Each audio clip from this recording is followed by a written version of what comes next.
أول مرة في حياتي يا إخوان أشوف المنتخب البرازيلي خائف. أتابع البرازيل مونديال فرنسا 98، عشق الطفولة، فريقي المفضل، ولن أبدل ولن أغير، هذا شيء قطعا. ما أذكر أن في مباراة للمنتخب البرازيلي من 98 ما شفتها إطلاقا. لأول مرة أشاهد المنتخب البرازيلي مرتبك وخائف. خلوكم من البرازيل، شوفوا لي احتفالية اللاعب المغربي إسماعيل صيباري بالهدف الأول. ثقة، هدوء، عادي. يا رجل احترم عقولنا شوية.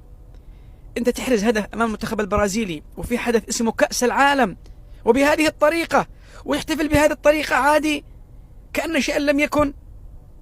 هذا يا اخوان يعني عندما يصل اللاعب الى هذه المرحلة من العقلية، فأعرف أن الحلم أصبح مش بس هدف ضد البرازيل ولا فرنسا ولا البرتغال ولا أيا يكن، لا، وإنما الحلم أصبح أبعد من كذا بكثير. فخورين جدا بهذا المنتخب، والله يا إخوان فخورين جدا بأداء المنتخب المغربي. والحقيقة يا إخوان أن المنتخب المغربي يعني لم يعد يصنف من ضمن المنتخبات العربية، وإنما المنتخبات العالمية.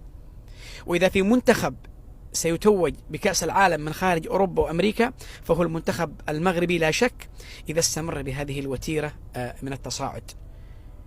مش بعيد في ال10 سنوات القادمة، ومش بعيد في هذا النسخة من كأس العالم أيضا.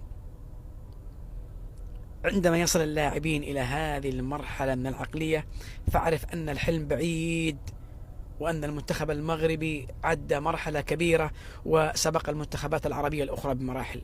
كل التوفيق لكم، سعيدين بهذا الأداء وفخورين، وديما مغرب.